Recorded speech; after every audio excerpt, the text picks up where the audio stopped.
सभी प्यारे बच्चों को मेरा नमस्कार। आपका अपना यूट्यूब चैनल LKM मीना पे सभी का स्वागत है।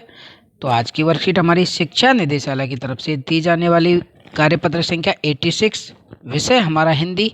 इसमें हम व्याकरण के जो टॉपिक पद परिचय, तो पिछली वर्कशीट में भी हम पढ़ चुके, तो उसी का हम अध्ययन करेंगे। और ये कक्षा 10 की वर्कशीट है।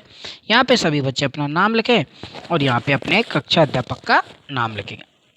और ये आज की हमारी तारीख। तो शुरू करते हैं आज की वर्कशीट।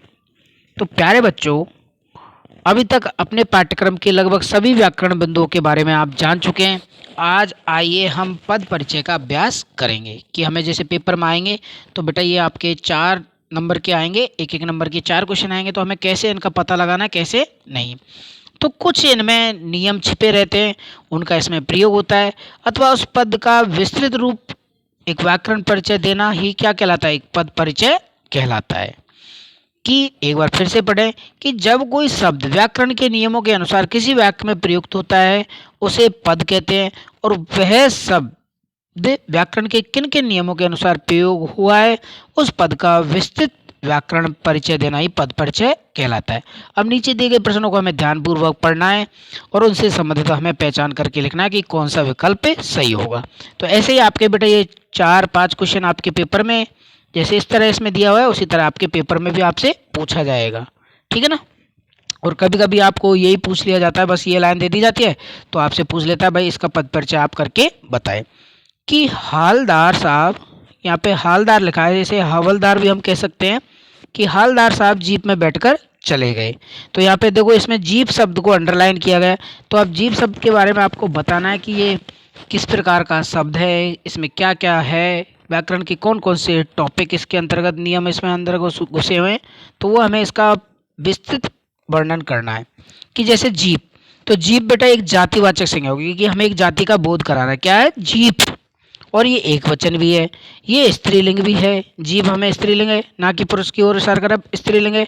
और मैं, जीप में, तो अद्य आपने कारक चिन्ह पढ़े होंगे, कर्ता ने कर्म को अधिकरण मैं पेपर, तो मैं पेपर उसका ये इसमें कारक चिन्ह भी आया हुआ है मैं, तो इसमें अधिकरण कारक भी है। बैठकर चले गए क्रिया का अधिकरण कारक है। क्रिया का कौन सा कारक है, अधिकरण कारक है। अगर आप सबने संज्ञा, सर्वनाम, कारक चिन्ह और एक वचन, ये लिंग, ये यार तुझे कुछ तो इस तरह आपको ये ढूंढ के बताना है, तो इसमें बेटा हमारा आंसर होगा घ। तो सेकंड क्वेश्चन है, बाल गोविंद भगत का संगीत जाग रहा है। कि बाल गोविंद भगत का संगीत जाग रहा है। तो इसमें आप देखो 4 ऑप्शन हमें दिए हुए हैं, ठीक है। तो हमें पता करना है इसमें कौन सा ऑप्शन एकदम सही बैठेगा। अगर आपने सही से पढ़ा, देखो जाग रहा है तो इसमें वो क्या कर रहा है कि वो जो उसका संगीत है वो एकदम से इस टाइम वर्तमान में चलायमान है, मतलब उसमें क्रिया हो रही है, तो इसमें सकर्मक क्रिया का भाव हमें पता लग रहा है। और ये पुरलिंग है, क्योंकि पुरलिंग बाल गोविंद भगत क्या है, पुरलिंग है, ना कि स्त्रीलिंग। और एक वचन भी है, भाई बाल गोविंद भगत एक की बात यहाँ पे हो रही है, किसी दूसरे की तो हो रही, तो एक वचन भी ये है। और कब कर रहा है, तो मतलब हमारे प्रेजेंट की ये बात कर रहा है। तो हमारे इसमें ऑप्शन नंबर ए की सबसे बेस्ट होगा, ये इसका आंसर भी होगा।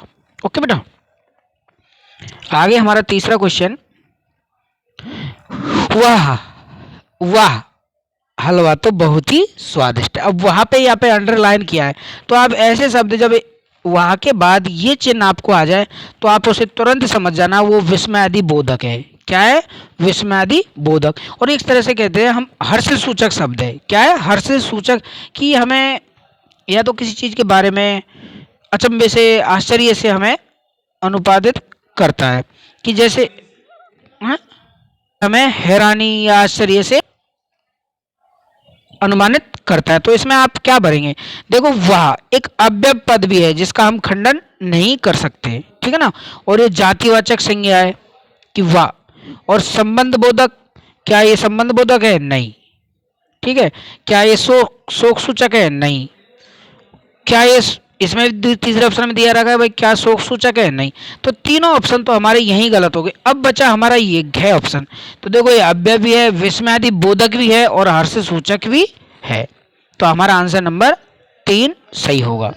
अब हमारा चौथा है, हम विद्यालय जाते। अब बेटा हम है तो हम बहुवचन की ओर इशारा करेंगे, किसकी ओर इशारा करेंगे? बहुवचन की ओर। देखो हम में देखो इसमें बहुवचन ढूंढो, सबसे पहले क्या ढूंढो? बहुवचन है, ठीक है। और हम कर्ता है, बिल्कुल है, कर्ता कारक भी है। पुरुषवाचक सर्वनाम, क्या पुरुषवाचक सर्वनाम है? बिल्कुल पुरुषवाचक सर्वनाम है। अब ये किस में आता है? मध्यम में आता है या उत्तम अन्य पुरुष में आता है या उत्तम में आता है? तो आपने अगर पढ़ रखा होगा कि मैं,